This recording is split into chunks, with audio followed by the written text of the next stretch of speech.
Frères et sœurs dans le Seigneur, je rends grâce à Dieu pour vos vies et pour votre présence à notre émission Ton pain de la première heure.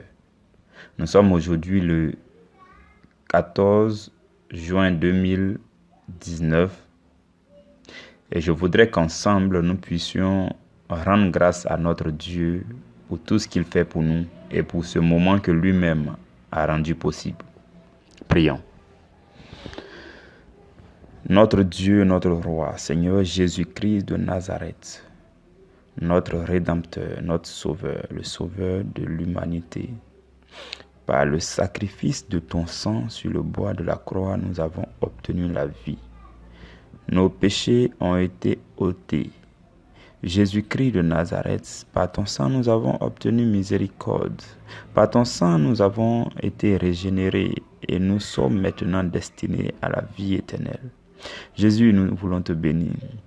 Mes frères et mes sœurs et moi-même voulons te bénir pour cette émission que tu nous donnes. Tu nous donnes cet endroit spirituel pour t'écouter, pour t'entendre, pour être nourri de ta parole. Nous te bénissons pour tout ce que tu fais pour nous. Merci Seigneur Jésus-Christ pour chacune de nos vies.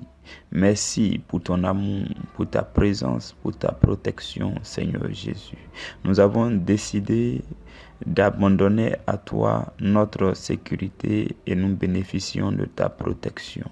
Nous voulons te dire merci pour la présence continuelle de tes anges à nos côtés lorsque nous bougeons, lorsque nous marchons. Malgré nos péchés, malgré nos iniquités, tu nous aimes. Tu nous aimes, ô Seigneur Jésus-Christ, et tu veilles sur nos vies. Nous voulons te dire merci. Je veux te rendre toute la gloire pour ce moment que tu nous donnes de partager en ta présence.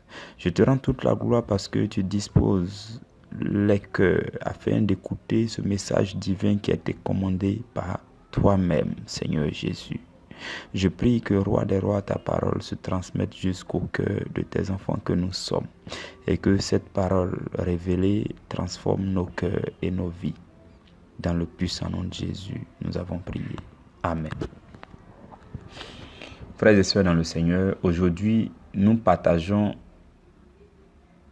sur un sous-thème qui est similaire au sous-thème que nous allons partager demain. Le sous-thème d'aujourd'hui, c'est la compassion de Dieu nous fait voir l'appel de Dieu. La compassion de Dieu nous fait voir l'appel de Dieu. Et le sous-thème de demain, ça sera la compassion de Dieu nous fait entrer dans notre appel. Pour aujourd'hui, nous allons partager deux passages bibliques. Donc, le sous-thème, c'est la compassion de Dieu nous fait voir l'appel de Dieu. Et le premier passage que nous allons partager, c'est Matthieu chapitre 20, versets 33 à 34. Matthieu chapitre 20, versets 33 et 34. Je lis la parole du Seigneur. Il lui dit: Seigneur, que nos yeux s'ouvrent. Et au verset 34, ému de compassion, Jésus toucha leurs yeux et aussitôt ils recouvrèrent la vue et le suivirent. Parole du Seigneur. Nous rendons grâce à Dieu. Je voudrais nous lire aussi le deuxième passage qui est Romains chapitre 12, verset 1. Je lis la parole du Seigneur. C'est Paul qui s'adresse aux Romains. Il dit: Je vous exhorte donc, frères, par les compassions de Dieu, à offrir vos corps comme un sacrifice vivant, saint, agréable à Dieu, ce qui sera de votre part un culte raisonnable. Parole du Seigneur. Nous rendons grâce à Dieu. frères et sœurs, lorsque nous prenons le tout premier passage tiré de Matthieu chapitre 20, si vous lisez à partir du verset 29, vous allez comprendre que c'est Jésus qui était en train de passer par Jéricho. Et il y avait une grande foule qui suivait Jésus. Et là, la Bible nous fait cas de deux aveugles qui étaient assis au bord du chemin.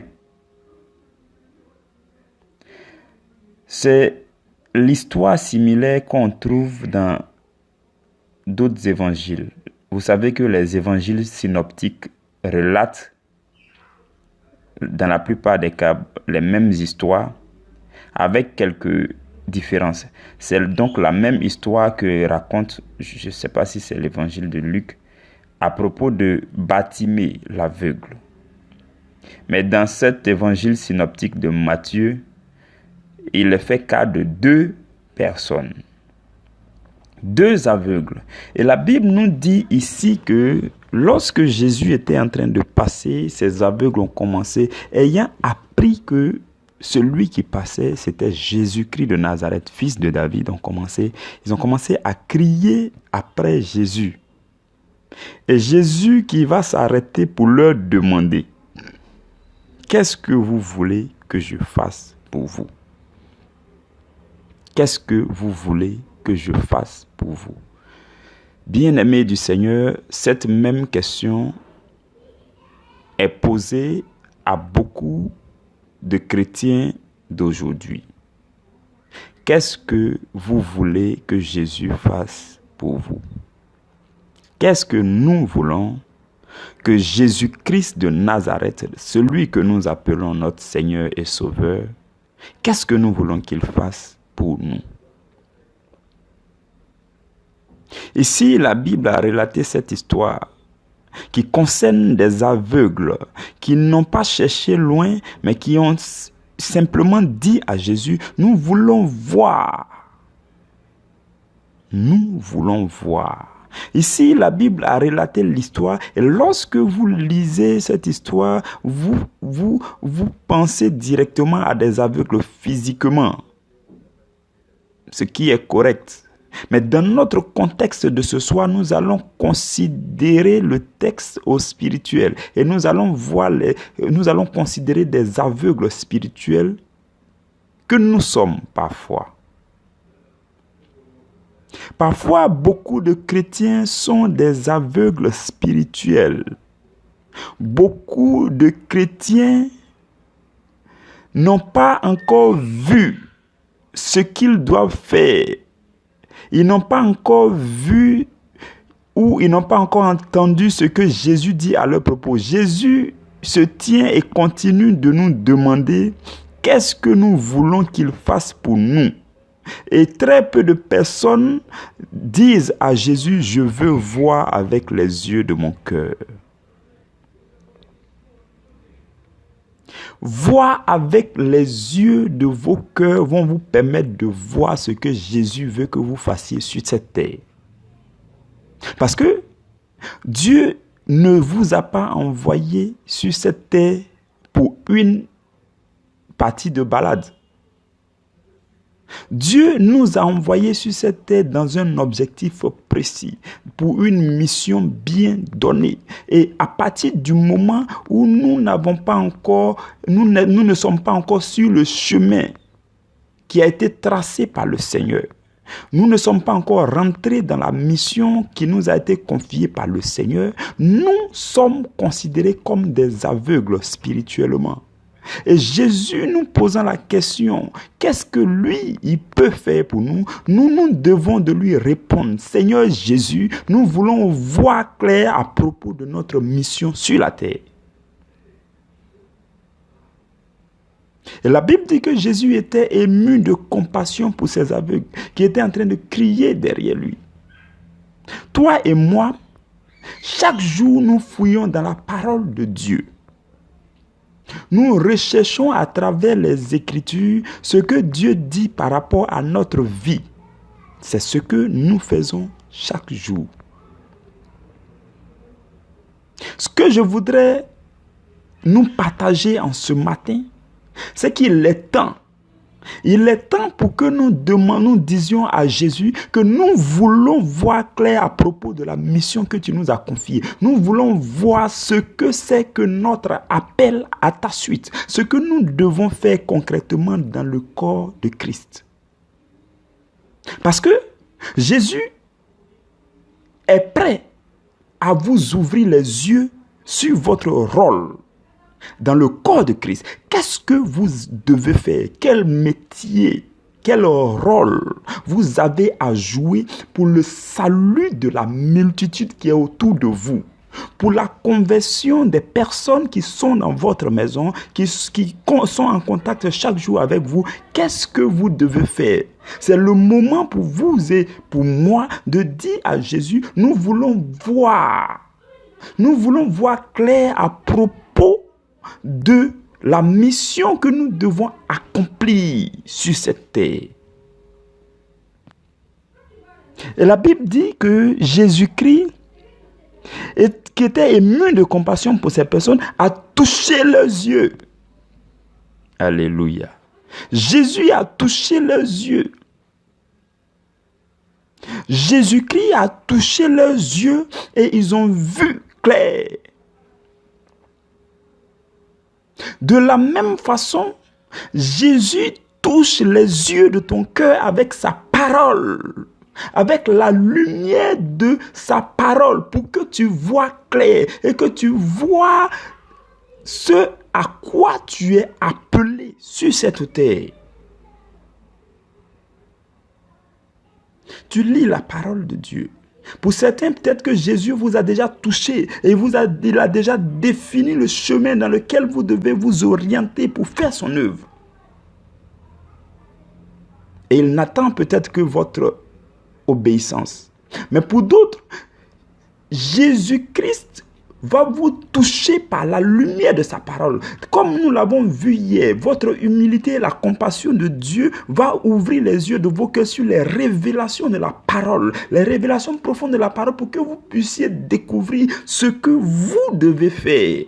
Frères et sœurs dans le Seigneur, lorsque nous prenons le deuxième passage que nous avons lu, Paul dit, par les compassions de Dieu, il dit, je vous exhorte, frères. C'est comme s'il leur disait, l'exhortation que je suis en train de vous donner, considérez cette exhortation à cause de la compassion de Dieu pour vous.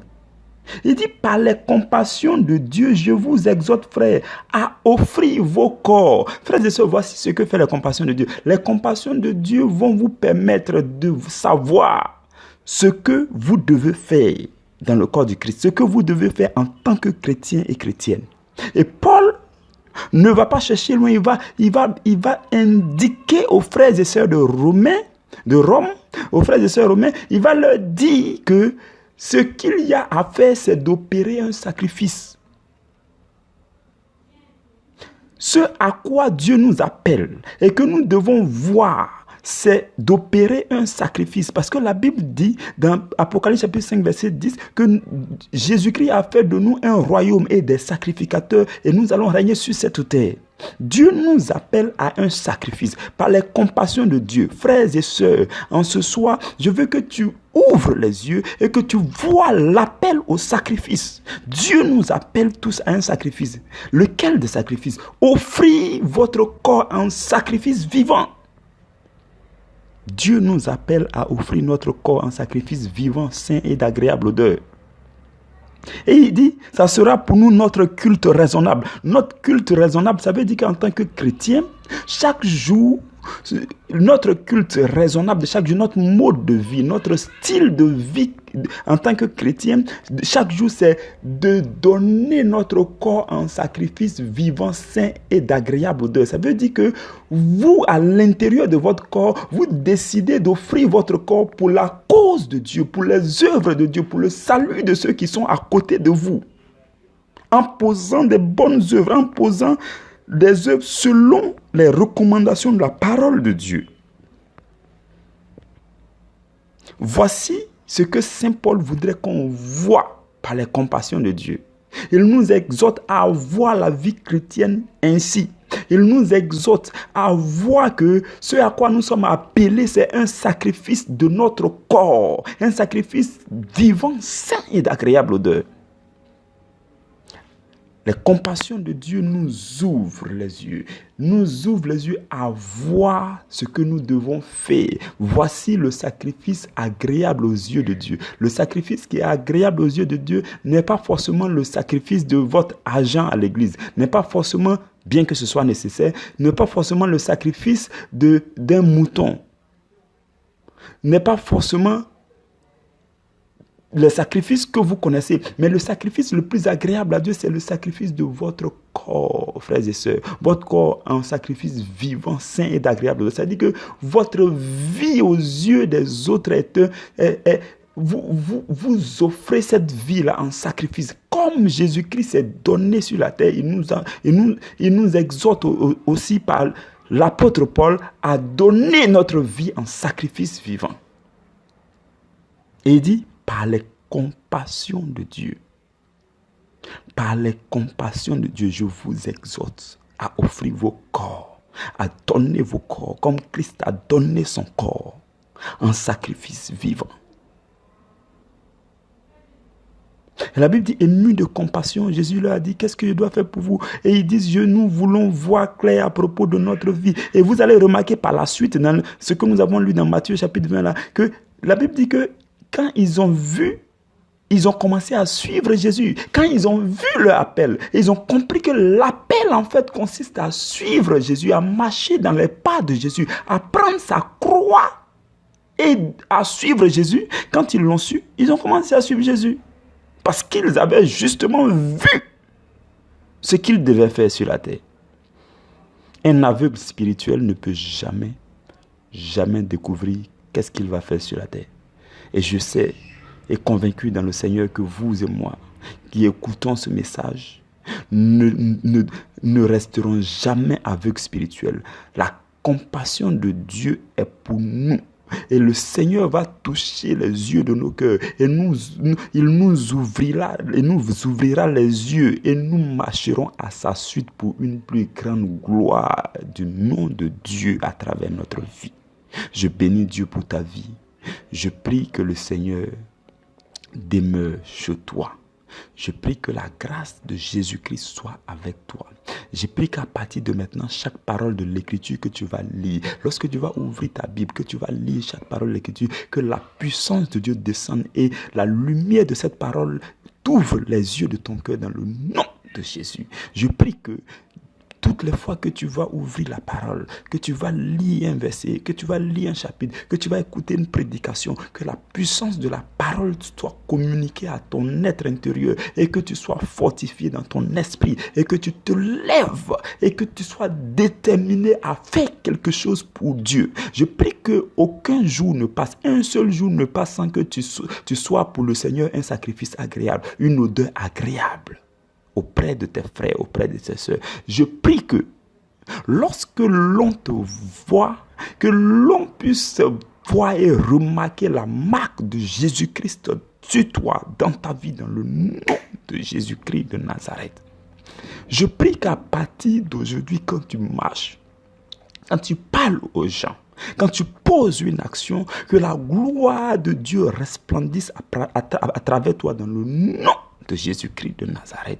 Je prie que la lumière de Christ brille à travers toi et que ta vie soit de plus en plus transformée, que tu ailles de gloire en gloire, en témoignant de la vie de Christ. Jésus nous a appelés témoins parce que nous, tout ce que nous voyons et entendons et que nous écoutons dans la parole de Dieu, nous devons les vivre. Je prie que la parole de Dieu soit vécue par toi dans le nom de Jésus-Christ. Je prie que tout ce que le Seigneur a prévu, le package qu'il a prévu dans l'héritage de ses enfants, que cela soit ton partage parce que tu fais partie de la grande famille des enfants de Dieu, dans le nom puissant de Jésus. Et je prie enfin que par les compassions de Dieu, ton salut reste garanti dans le nom puissant de Jésus. Et je prie également que ta famille soit sauvée parce que tu as accepté Jésus.